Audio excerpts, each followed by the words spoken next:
但愿贺锦熙说的是真的，不知道能不能真的治好妈妈的病呢？希望他们快点回来吧。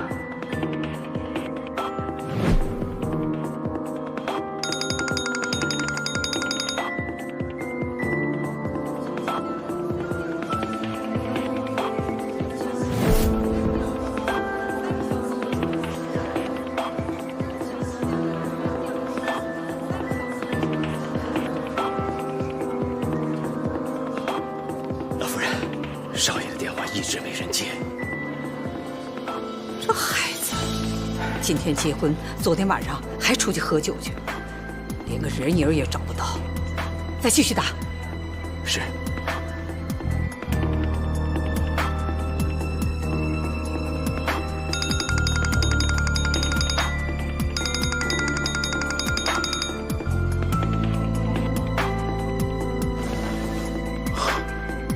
我怎么把这事给忘了？哎呀！老夫人，怎么样？少爷电话关机了。关机了。那今天的婚礼啊，只好取消了。这不合适吧？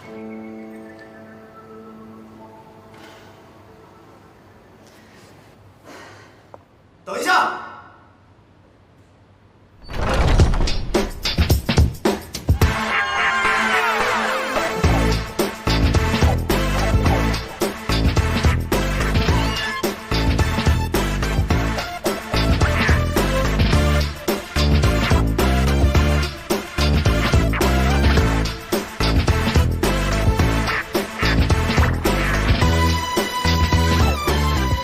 既然顾小姐来了，我们就开始吧。等一等，不要废话，不就是想要这个吗？给你就是。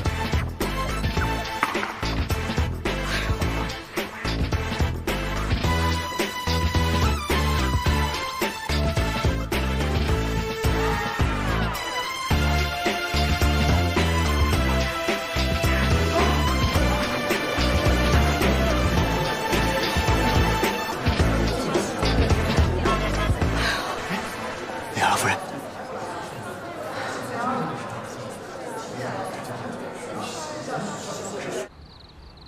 老夫人，媒体那边我已经派人要求他们封口了。您放心，今天的事情不会有不利的消息放出来的。这孩子真是太不像话了，结婚这么大的事情他当儿戏，幸亏处理得及时，要不然啊，我们顾家明天就要成了全城的笑柄了，说不定公司的运营啊还要受到影响呢。这个您不用担心，今天到场的客人我都逐一打过招呼，不会有事的。他人呢？少爷说今天新婚要跟朋友们庆祝庆祝，出去了。出去了。昨天晚上做了个梦，我走进撒哈拉沙漠，空无一人站在太阳下。Oh no， 这是66.6度，快要焚化我的眼珠。突然一场大雨降下来，汗水被那雨水冲走，结束40天的折磨，空无一人变成了绿洲。彩虹下有一棵大树，大树上有一个苹果。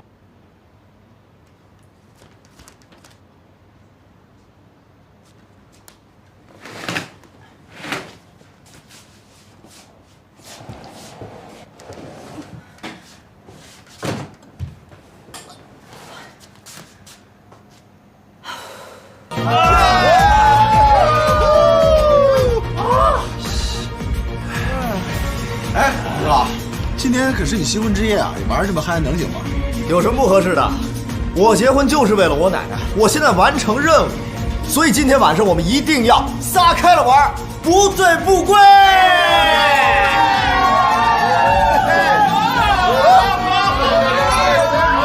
等桂生回来敲门的话，我就告诉他我睡着了，听不见。如果他敢来硬的话，我就打死他。也不对啊，我现在是贺锦熙啊，那顾西城是贺锦熙的老公，我这么做的话，会不会破坏他们两个人之间的感情啊？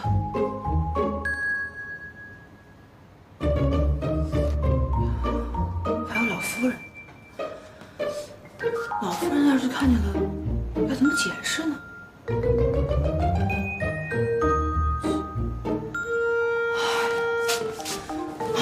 当初怎么没想到过这些事儿？现在我应该怎么办才好呢？西城昨天一晚上没回来。是。孩子，昨天让你受委屈了。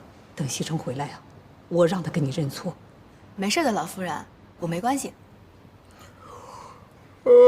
少爷回来了。方叔，奶奶早。哎，昨天晚上你上哪儿去了？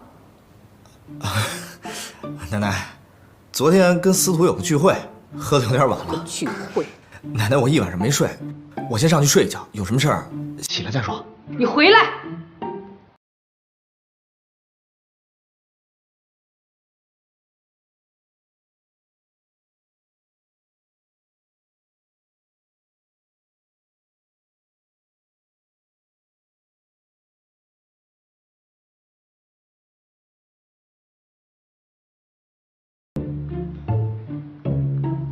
谢谢啊。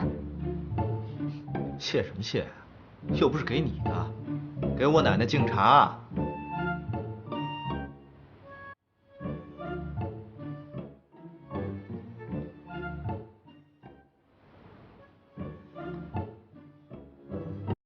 老夫人，请喝茶。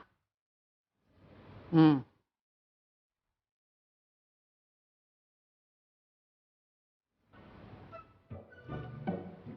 哎，好了，奶奶，您的孙媳妇儿也给您敬茶了，这事儿我也办成了。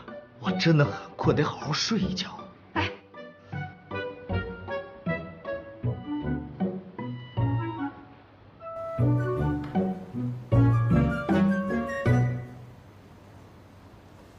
锦溪啊，你现在是我们顾家的少夫人，今后你要照顾好、管好西城，明白吗？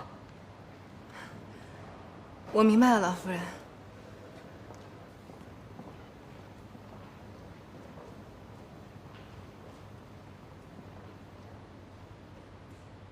豪门媳妇儿不好当啊，贺锦熙可真惨。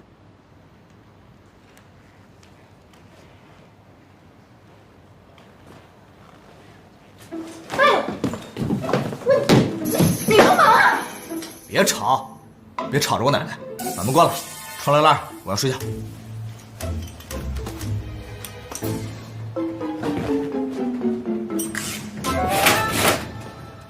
你赶紧把衣服穿上，我有件事要找你聊一下。这是我的家，我穿不穿衣服是我的自由。可是你不穿衣服，我怎么跟你说话呀？哟，都嫁到我们家了，还装清纯呢？行，我让你一次，有什么话快说，我要睡觉。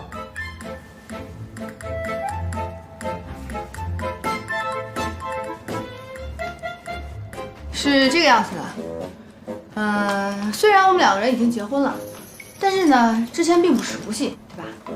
所以我想跟你商量一下，我们俩……我知道你是怎么想的，你嫁到我们顾家，不就是为了我们顾家的钱吗？但是我告诉你，这个婚，我是为了我奶奶结的，我是不想让她老人家太失望，所以结婚之后，我也不会尽什么丈夫的义务。说的难听点，咱们只是名义上的夫妻，我还要找我自己的真爱呢。我说你这人说话怎么这么难听啊？有钱了不起吗？我才不稀罕跟你发生关系呢。太好了，有你这句话。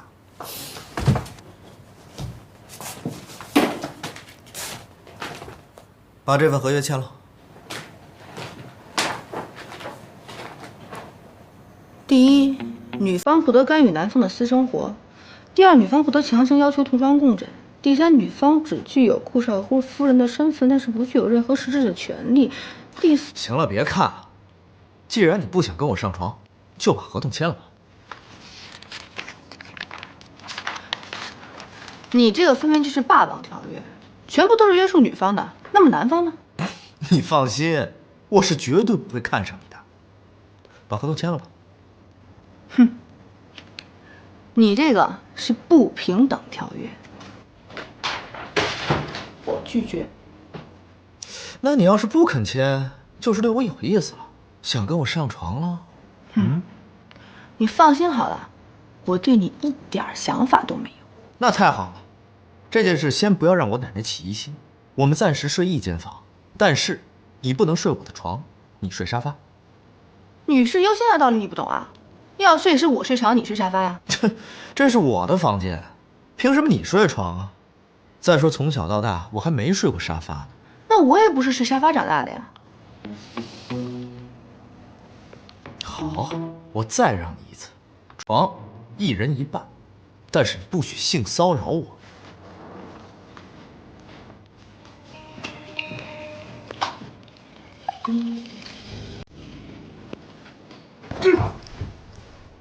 这什么鬼？分床神器。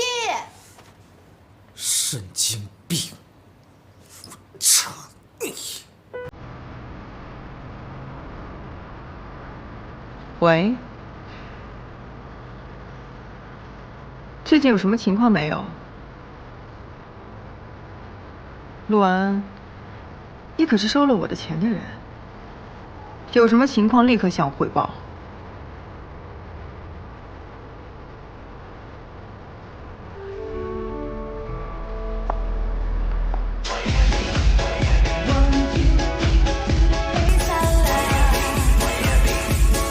4个4，4个5，4个5，开，开！可以呀！哎，我说西城啊，你这结没结婚没啥两样嘛？啊，老子不管你吗？他怎么能管得住我啊？该怎么玩怎么玩。好，我就喜欢你这种男子气概，七郎。再来一把。嫂，娜娜，咱们今天晚上去哪儿啊？嗨，那咱们就去喝酒，来，喝酒，娜娜，你叫 Nancy， 来，干杯！这2天你感觉怎么样啊？有什么想说的没有？老夫人，我觉得挺好的。你是感觉挺好的，可是现在你们已经结婚了，西城每天晚上还在外面乱跑，你想过没有？为什么？这个，我别这个那个的。既然你现在是我们顾家的媳妇儿，你就得要尽到责任。对西城，你不能再这么放纵他了。如果你要尽不到自己的责任，那我就要考虑，是不是换个孙媳妇儿了。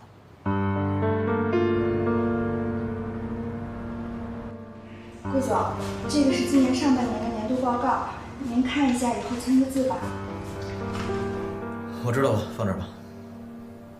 哎，等等，帮我去花店订2束花。哦，好的。是给总裁夫人吗1束给安娜，1束给 Michelle。快去啊！哦，知道了。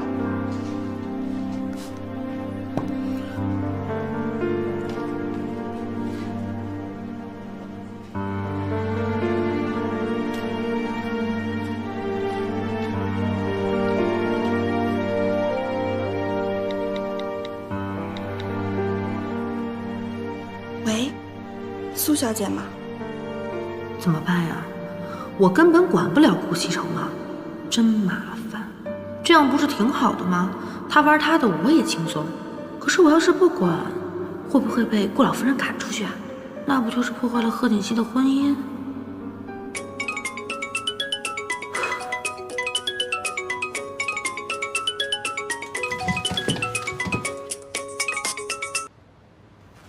贺锦熙，妈妈怎么样了？你放心吧，妈的事我已经安排好了，你只要听话就行。我听说顾西辰现在还跟那些小嫩模呀、小明星呀来往，是不是？你是怎么搞的？这个人我根本就管不了，他每天根本就不在家待着，又不听我的。我不管你有什么样的方法，必须让他跟那些女人断了来往。还有，你给我记住了，你不许跟他上床。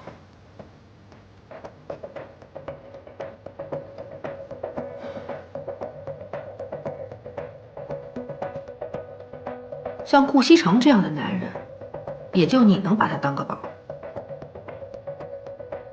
喂，医生，我想问一下，我的预约时间能不能提前？不太好，还得等几天。还要等？能不能尽快？你觉得我穿这件怎么样？你今天能不能不要出去玩？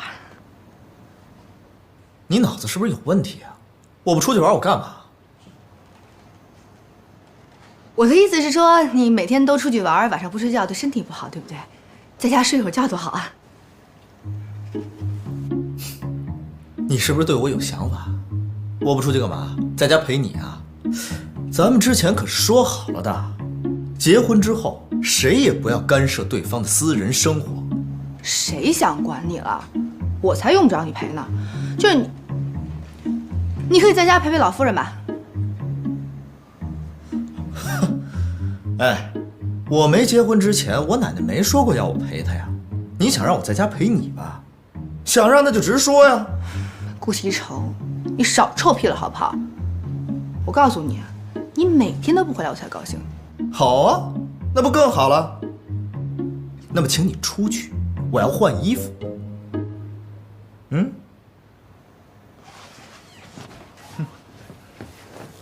喂，怎么着？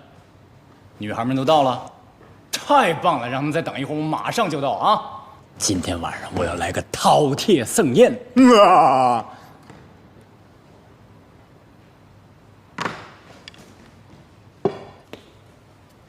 大嫂，大嫂请坐。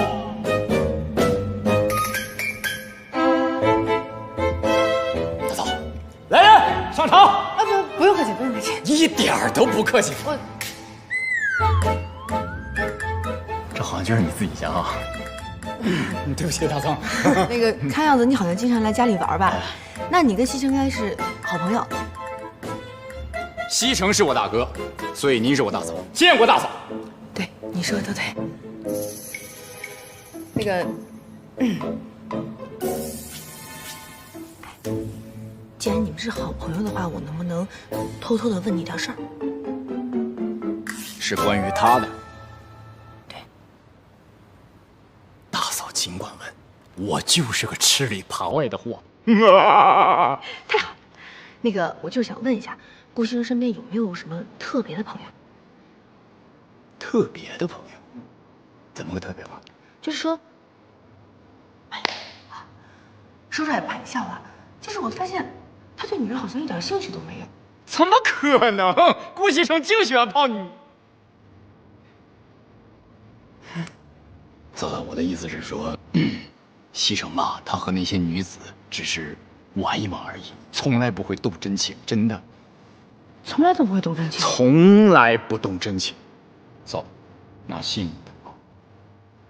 我认识他这么多年，从来没有见过他和任何一个女人过夜。完蛋了！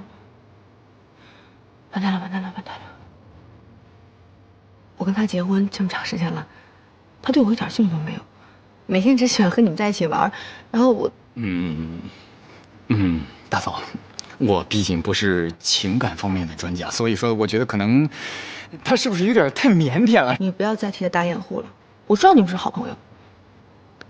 实话跟你说吧，昨天晚上他做梦，说梦话我全都听到了。他梦里一直在说什么硕什么什么硕，所以我今天就是特别想问一下，你们周围到底有没有一个人叫什么什么硕的？硕呀，硕呀，我想想，硕哪个硕？你叫什么呀？硕。他在叫谁？啊！等很长时间了吧？啊！走，快点起来，走了。干嘛呢？你跟他聊什么了？没聊什么。啊，这位就是你最好的朋友吧？那当然了，我最喜欢硕了，是吧？走，快点。走。我们是不是走的有点太近了？走，咱们从小到大都走这么近。跟我斗。锦溪。哎。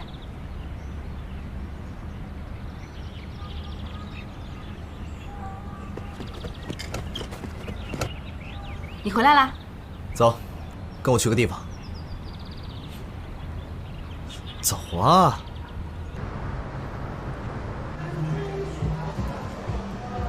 你喜欢什么随便拿。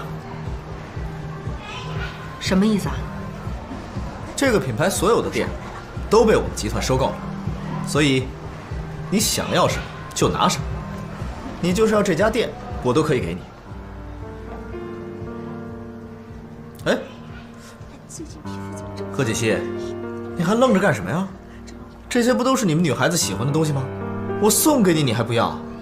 顾西城，你太搞笑了。这女的是谁啊？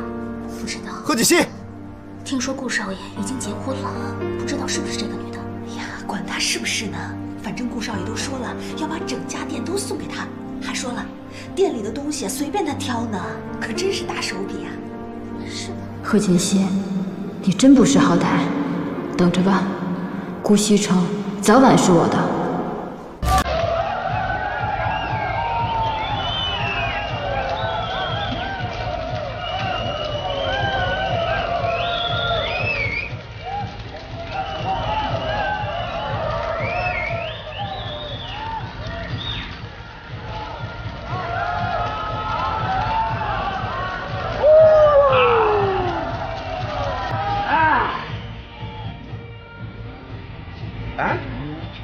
顾少怎么不来啊？人家没有时间啦。顾少现在跟我们在一起玩的次数是越来越少。他现在就是天天想着怎么去哄老婆，跟我们不一样的好吗？我还没见过他这个样子。贺锦溪，你站住！贺锦溪，你站住！你什么意思？顾西城，应该是我问你，你什么意思吧？什么我什么意思？我好心送你礼物，你不要还给我甩脸色，你什么意思？送礼物起码要看对方喜欢的是什么东西吧。顾西城，你刚才在干什么？你是在用钱砸，你知道吗？你把我当什么人了？这么说，你不喜欢？我不喜欢，我特别不喜欢。哎，你们女人不就是喜欢这些东西吗？啊！这是谁告诉你女人都喜欢这些东西的？以前所有的女人都让我给她们买包买礼物，你们女人不就这点爱好吗？但是她们不是我。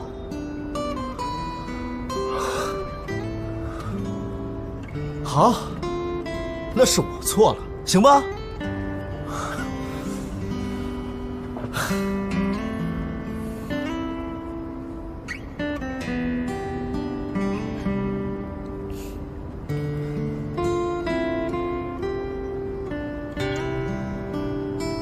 我现在知道你是好意了，是我反应太激烈了，对不起。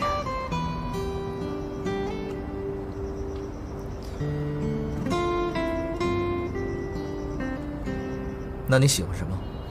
我送给你。你真的想送给我礼物？那你送我1天时间吧，日期你来选，但是那天做什么要由我来安排，怎么样？好，一言为定。骗人的是小狗。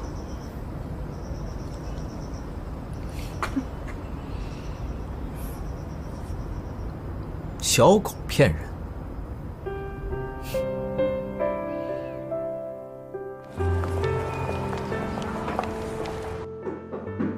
进来。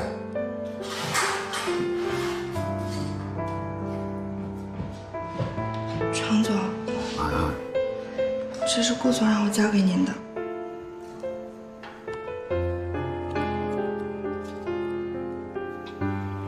常总，您还好吧？哦，我没事。公司刚完成收购，抽走了集团一大部分的流动资金，我怕对集团以后的运营会产生影响，所以头有点疼。你说这顾总也真是的，说收购就收购，让大家一点准备都没有。就因为这件事儿啊，所有人都弄得手忙脚乱。好了，你先回去吧，文件看完以后通知你来取。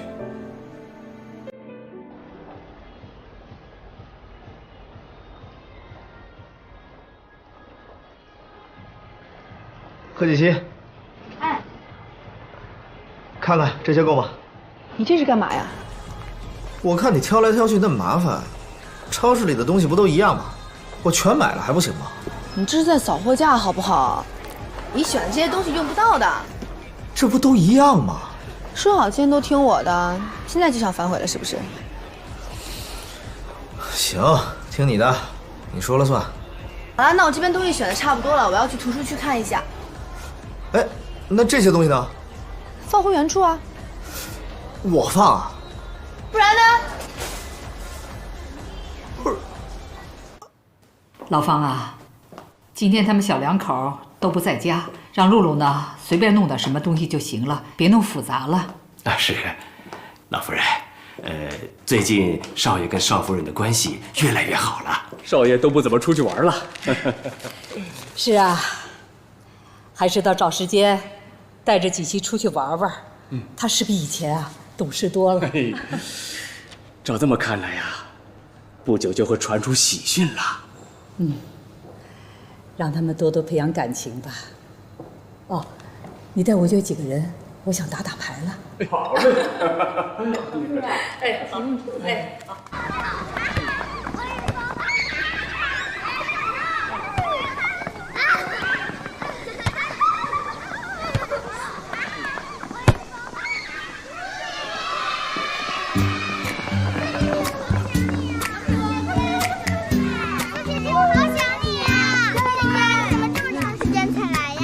姐姐这段时间有事情，想没想我啊？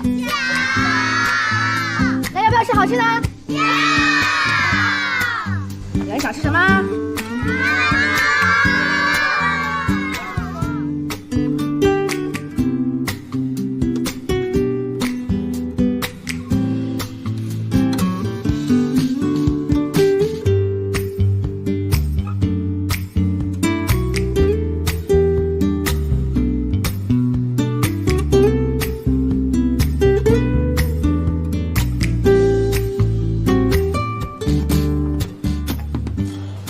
王经理，啊，这是公司前几天新招聘的人员名单，麻烦您给顾总看一下。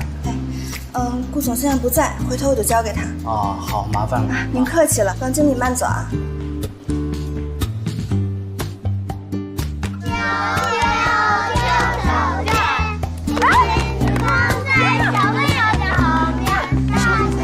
以前都是小苏一个人来这里，没见过你吗？小苏？啊，我也是第一次来，但是今天陪她来之后，还让我挺意外的。小苏是个好女孩，她上学的时候就到我们这儿来帮忙了，给我们小朋友买吃的、买学习用品，我们大家都喜欢她。哎，不过好一阵子没过来了，哦，原来她是去谈恋爱了。她前一段时间比较忙，但是从今天之后，我都会陪她来的。那就好，那我们的小朋友一定很高兴。哎，你看，他和小朋友玩得多开心啊，小苏。小伙子啊，小苏是好女孩啊，你可得好好把握，要不然那就是你的损失了。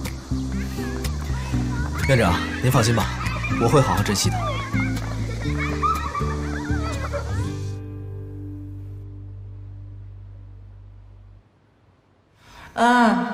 你记住了，关于顾西城的一切，你都要向我汇报。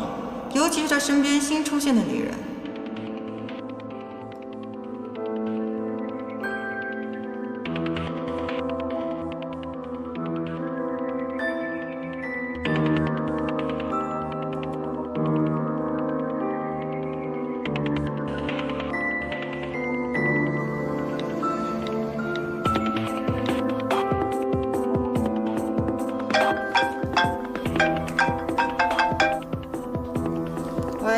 喂，苏小姐，是我。上次跟您说的人事名单，现在已经报上来了。新来的人有王丽叶、胡冕、南宫琉璃。什么？南宫琉璃？对，南宫琉璃。行，我知道了。你帮我盯着点，有什么情况立刻跟我汇报。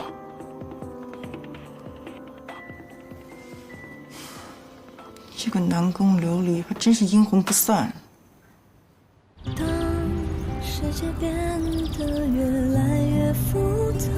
顾西城，你今天总看我干什么？突然发现，你跟其他女人真的不一样。有什么不一样的？我就是个普通人呢。我问你，为什么院长叫你苏小姐，而不是贺小姐？我最开始来的时候，不太好意思说自己姓什么，就随口说自己姓苏。原来是做好事不留名啊。那你以后去的时候，我陪你去。顾西城，你以后还愿意来啊？对啊。顾西城，敢不敢跟我比赛啊？有什么不敢的？比赛开始啦！我让你100米。有那么多的人来了又去了，那么多缘分相聚又散掉。感谢曾经有过那么多胡闹，才换来如今的回忆，割舍不掉。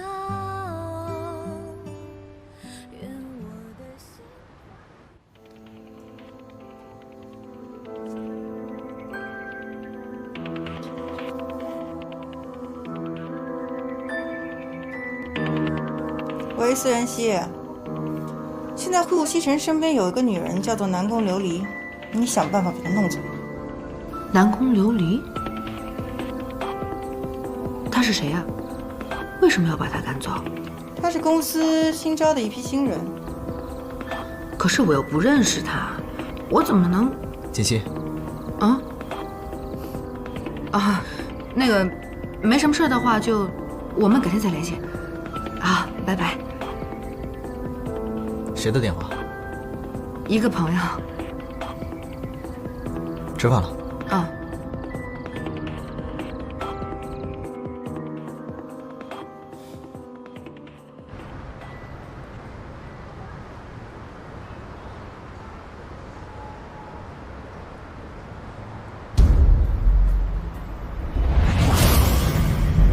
顾西城，我来了。贺锦熙这是给我出了个难题啊！我能怎么办呀？人家是在公司，我能做什么呢？真是。锦溪，我走了。顾西城。怎么了？也没什么事儿，我就是想说，今天晚上我准备自己做点菜，请你和奶奶尝尝。好啊，那我早点回来。好，路上注意安全。拜拜。拜拜。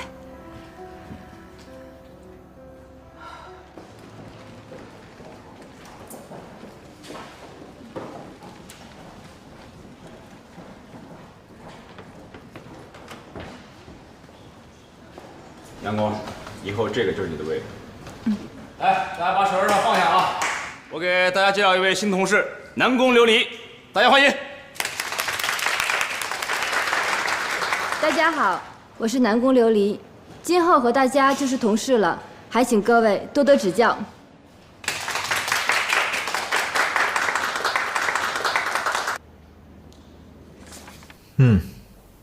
不错。这次的方案做得不错，看来是用心了。对了，公司缺的人手招到了吗？是的，新招了一批员工，要不要让他们本人过来您看一下？不用了，招到人就行了。这次的发布会，你们辛苦一下，也顺便看看这一批新人的能力。好的，忙去吧。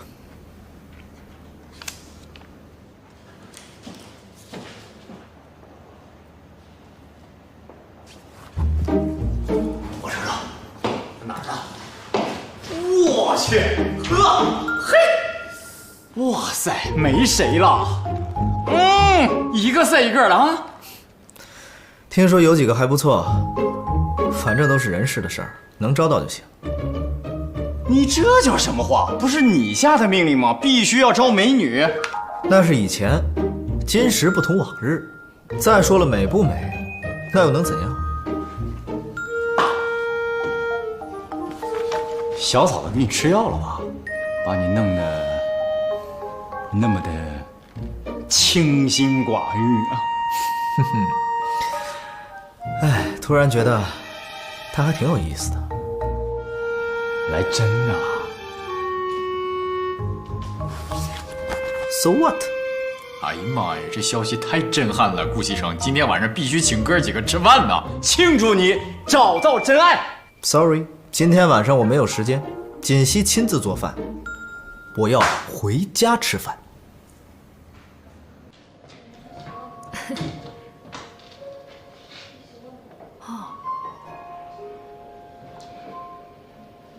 在咱们公司啊，福利都很棒，有很多员工啊都待了好长时间了。王姐、丽姐，这是谁呀？怎么平常没见在我们部门出现过？刚过去那个啊，哎，他和咱们这些普通员工可不太一样，那是顾总裁身边的人，没看人家连正眼都没瞧咱们一眼。他叫陆安安，是总裁的助理，平时跟咱们也没什么交集。哎呀，不就是个助理吗？也不是很漂亮。哎，我说琉璃，你可比她漂亮多了。就是，而且还有能力。经理对你的设计稿还赞不绝口呢。哪有啊，我就是个新人。王姐、丽姐，你们工作经验比较丰富，还有很多地方值得我学习。要不这样，晚上我请你们吃饭。好啊。奶奶，哎，您来尝尝这个猪肚汤。我煲了一下午了。哦。如果您要觉得有什么意见的话，就跟我说，我一定改正。好，我尝尝。怎么样？味道真香。是吗？很一般呐。啊，不怎么样啊。锦溪啊，别听他的，这汤的味道比外面馆子店里做的味道香多了。我好久没有喝到这么纯正的猪肚汤了。奶奶你喜欢就好，您要是喜欢呀，我以后经常做给您喝。好。哎，你什么意思啊？意思就是不做给我喝了呗？你刚刚不是说觉得味道一般吗？味道一般就不要喝了。一般，我也得想喝呀。算了，味道一般就不要难为自己了。来，吃个鸡爪。哎，我这是猪肚汤，怎么能放鸡爪子呢？觉得味道不好，给你添点调料呗。你吃。我再给你加个虾啊！你太多了，哎呦，好喝呢，对吧？啊，讨厌。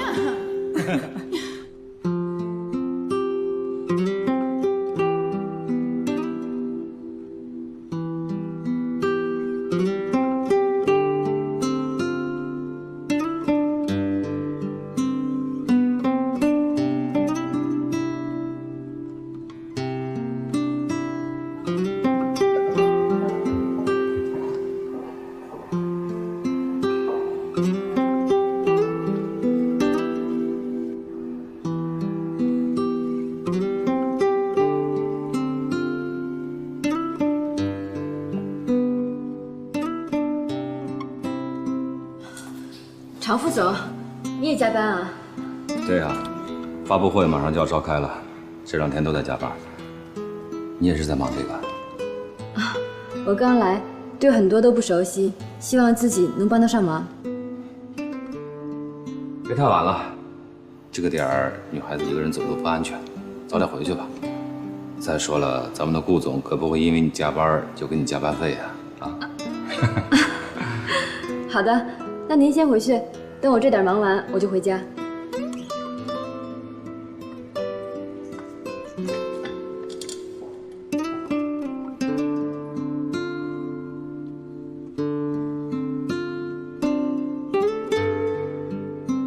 怎么办？我应该怎么才能赶走那个南宫琉璃呢？就算是让顾西城每天尽量早点回家，好像也起不到多大的作用吧。那个南宫琉璃是什么人呢？为什么贺锦熙一定要让我赶走他呢？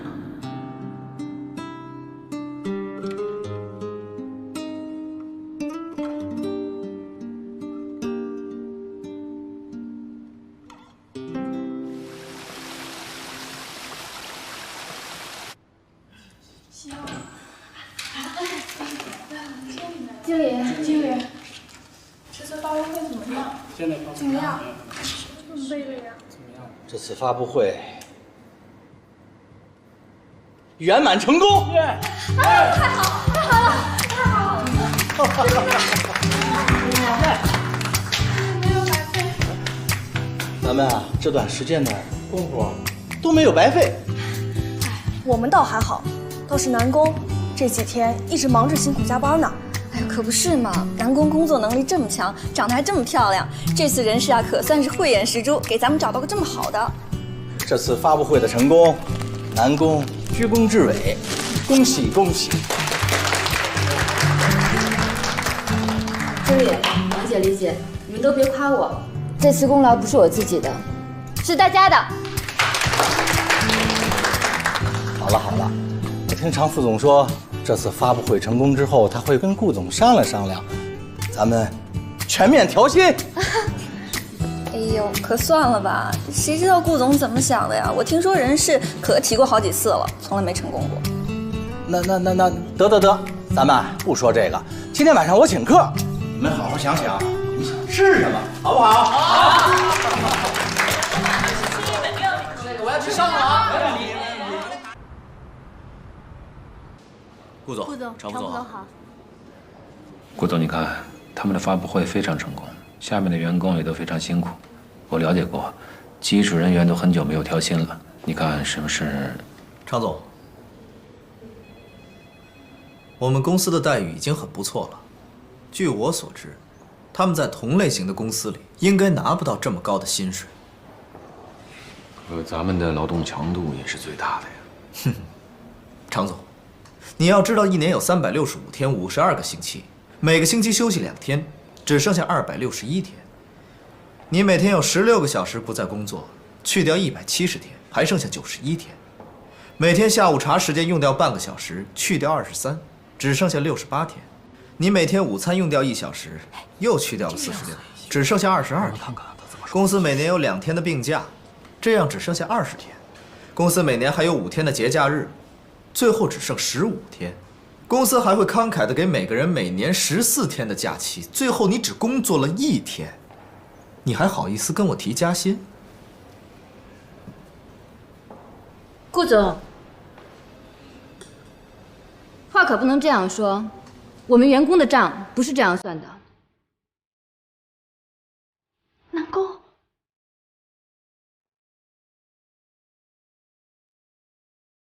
你是谁呀？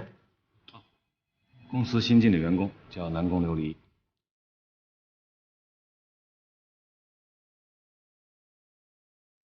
南宫琉璃，怎么这么熟悉？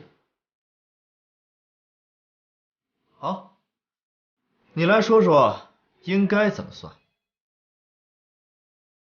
公司每天8点半上班，我们8点钟就要出门，这段时间应该算我们为公司工作的时间，但并没有人给我们钱。公司每天下午5点半下班，我们最快6点钟到家，这段时间也没有人给我们钱。公司要求上班不能随便穿，要穿衬衫、西装、西裤、皮鞋，这些都要我们自己花钱去支付。工作的时候每天要对着电脑，对眼睛伤害很大，如果出现什么问题，还要我们自己花医药费。为了工作损害自己永久的健康，公司并没有给任何补助。工作强度大，工作时间长，每天腰酸背痛，我们还要自己花钱去按摩、买药膏，公司也没有给补助。公司有什么事情，上面您一句话交代下来，我们就要去完成一份让您满意的企划案。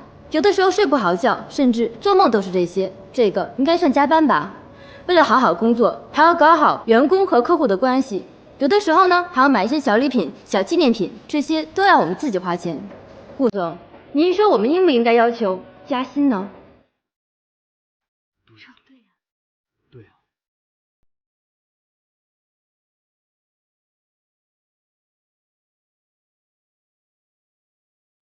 南宫，怎么跟顾总说话呢？顾总，新来的，别跟他一般见识。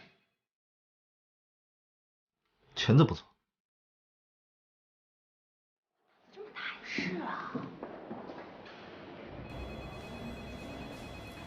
好了，好这事儿咱们也别掺和。哎，我说南宫，那可是顾总，这下他肯定生气了。你怎么这么胆大啊？就是啊，南宫胆子也太大了。可怎么办？那个南宫琉璃到底是什么人呢？他是我当初的竞争对手。当初的竞争对手？可是我不认识他，我怎么帮你对付他啊？我才不管你用什么方法呢！你既然顶替了我，就要替我把身边的问题都处理好，这是你应该做的。我确实是来顶替你的，可是你没有说我要替你处理一些乱七八糟的事情啊，而且我根本就不知道该用什么样的办法。你一定会有办法的，除非你不想见到你妈。哦，对了，妈妈最近情况挺好的，你别担心了啊。贺锦熙，你这个人讲不讲理的？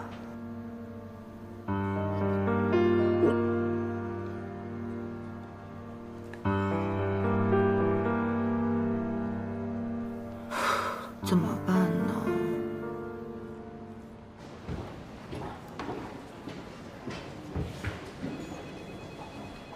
南宫琉璃，请收拾你的东西。李经理，南宫也是替咱们着想，你也不说去顾总那说个情，他也是年轻，一时冲动。话太多。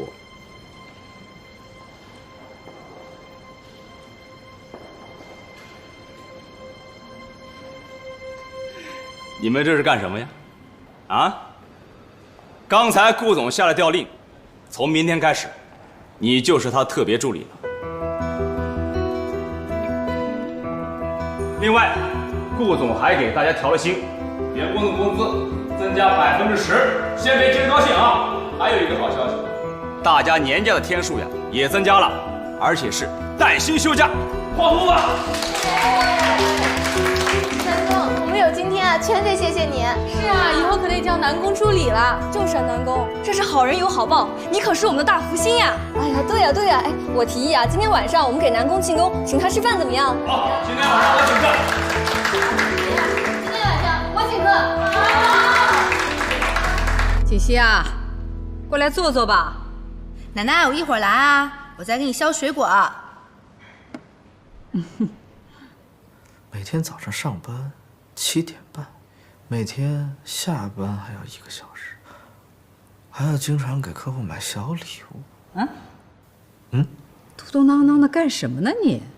哦，奶奶，今天公司新来了一个女员工，说了一些我不太喜欢听的话，但是我后来细想了一下，她说的挺有道理的，而且我觉得她是一个有能力的人，所以我把她提升为我的特别助理。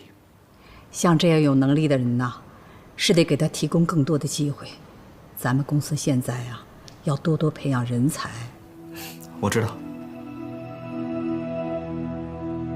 看来真的是来者不善呢，这么快就引起顾西城的注意了，我该怎么办呢？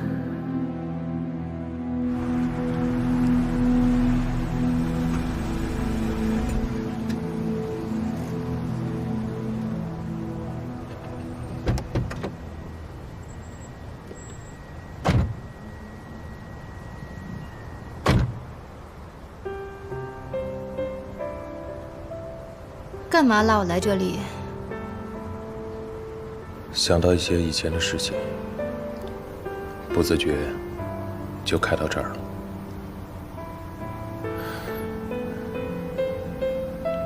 琉璃，你现在在盛隆集团工作？对呀，我现在是顾西城的特助。他已经结婚了。我知道啊，结婚是可以离婚的，你不知道啊？你为什么就不能放手呢？我为什么要放手啊？我已经付出这么多了，现在放手，我对得起我自己吗？我再也不想回到过去了。我走了。哦，还有，再也不要给我打电话了。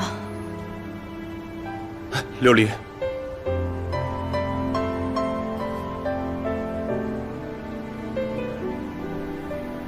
这不好打车，我送你回去。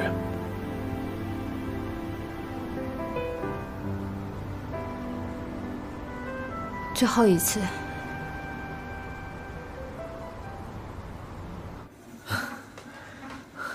来啊，一起玩。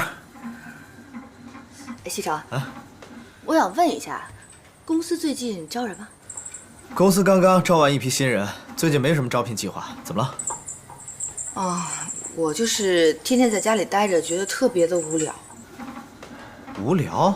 你会无聊啊？当然了，我每天在家里待着，也不知道干些什么好。我在想，如果公司招人的话呢，我可以去给你打工啊。按道理说呢，公司刚刚招完一批人，没什么招聘计划。如果你想来的话，我可以给你特殊待遇。真的？当然了，你是总裁夫人，你有这个权利。那我是不是明天就可以上班啊？别着急，你还没跟我说，你都能干什么呀？啊，我好给你安排职位。是这样的，我上大学的时候呢，本专业学的是英语，打工的时候呢，学过设计，所有办公软件全都会用。这么说，你能适应很多岗位了，比如说人事部、市场部、总裁助理啊，秘书。我呢不需要这么好的职位，我就想着呢是打发无聊时间，随便什么工作都可以，没问题。那是不是我给你安排什么职位，你都能接受？那当然了，不管顾大少给我安排什么样的职位，我都会努力工作的。好，明天跟我上班去。没问题。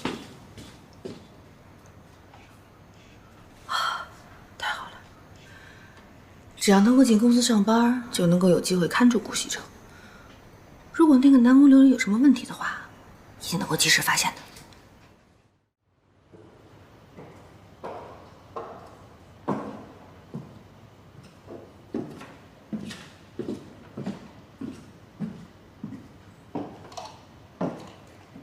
你好，我是新来的助理南宫琉璃。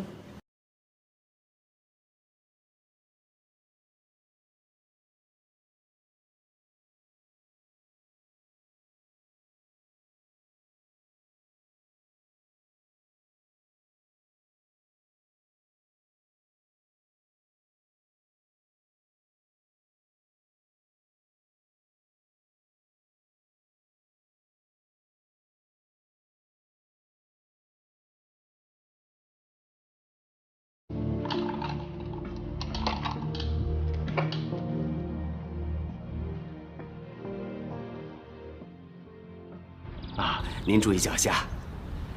啊，对了，少爷说呀，以后就要跟少夫人一块儿去公司了，说是在公司给她安排了一个职位。这样也好，要不景熙一个人待在家里也太无聊了啊。去公司呢，两个人朝夕相处的感情会更好一些。是，不知道少爷给少夫人安排了一个是什么职位啊？这个不用你担心，锦溪没什么工作经验，不会给他安排什么重要的职位的。啊，是。但是，也不会太差吧？那是，来。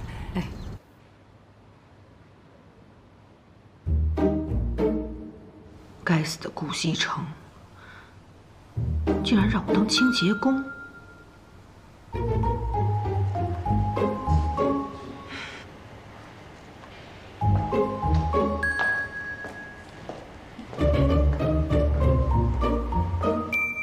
新来的是吧？对，今天第一天上班。哦，看这样也不像是干清洁的呀。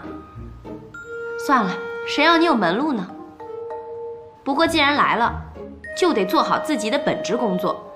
我们清洁部那是一个十分重要的部门，它可是整个公司的后盾呢。因为有了我们，其他人才能在舒适的环境里工作，那工作效率才能大大的提高，是吧？所以啊，我们一定得做好后勤保障工作。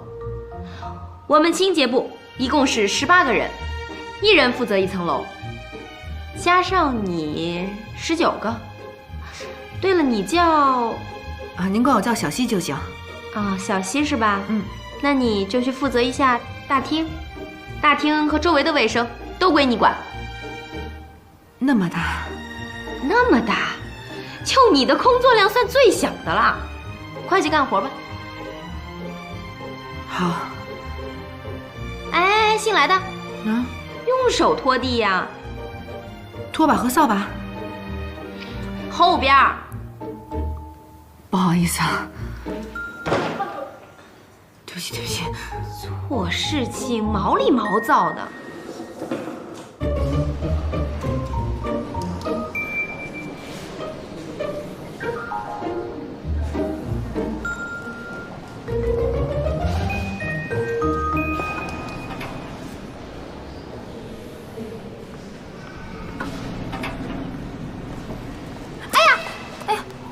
不好意思啊。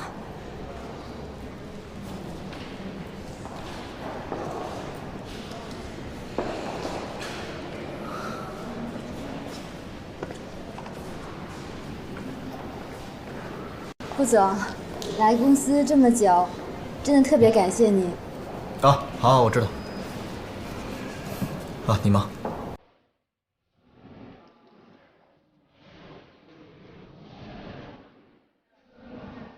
那不是贺锦熙吗？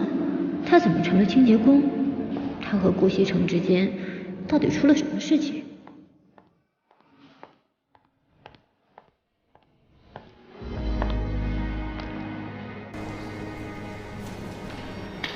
哟，这不是贺锦熙吗？混着好好的上哪年日子不过，怎么来这当清洁工了？当清洁工是我的事儿，我高兴。还别说，就这身衣服，还真挺适合你的。哎，你说，如果顾西城没瞎，就你这样子，他肯定下不去嘴的。我不会让你接近西城的。看他让你当个清洁工，说明他也没有把你看得太重。贺锦熙，你说这次咱们俩谁会赢啊？不管顾西城让我干什么，这都是我们2人之间的事儿，我愿意就行，跟你没关系。再说了，就凭我是他合法妻子这一点上，我永远都比你强。麻烦让一下。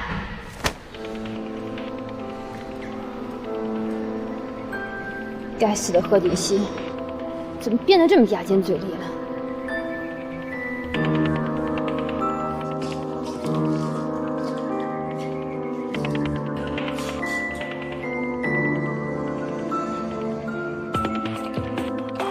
这个贺锦熙，他怎么会在公司啊？难道是怕别人接近顾西城，所以特地来看着他？这个女人真是阴魂不散，太讨厌了。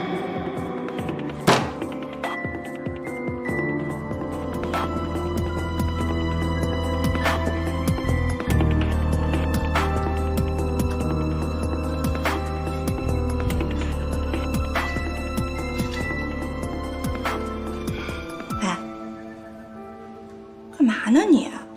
对我有意见？陆姐，不好意思啊，我刚刚不是故意的，你别误会。你是我们顾总特招上来的人，我哪敢误会你呀？还有，我也没比你大几岁，你可千万别叫我姐。以后啊，叫我陆助理就行了。嗯。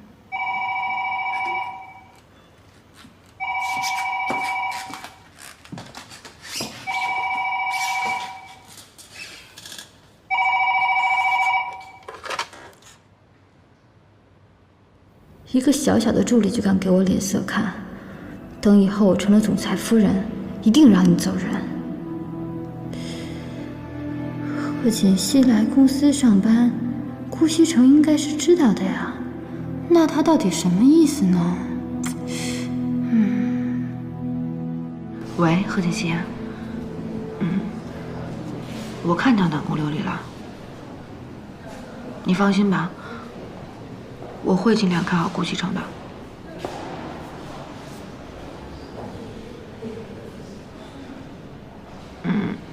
我知道了。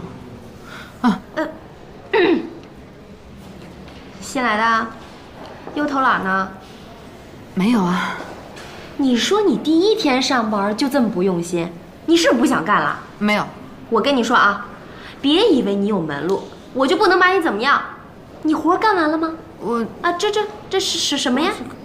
我刚擦完的。擦完的就这样啊？重新做。这周围啊，这都归你管。活干完了吗？用点心。我的妈呀！我这么做是不是有点过分？再说他也没做错什么。哎，等回去再跟他道歉吧，然后再给他换一个职位就是了。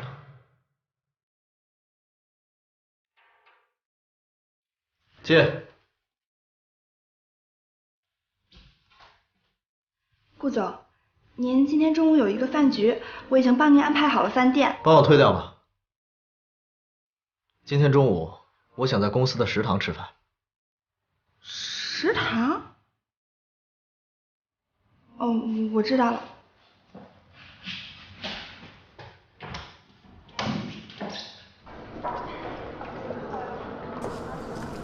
那一定的。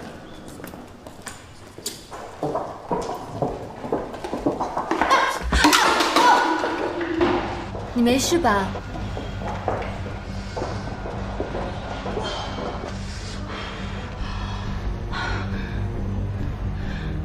南宫琉璃，你干什么呀？我怎么了？我看你不小心跌倒，好心问你一下。明明就是你把我绊倒的，你怎么血口喷人呢？大家都看见了，明明是你自己不小心跌倒的，是不是？对啊。南宫助理那么好人，怎么会把你绊倒呢？就是啊，你自己跌倒还要赖人家南宫助理。南宫，算了吧，我们去吃饭吧。对啊，赶紧走吧。你干什么冤枉我？谁冤枉你了？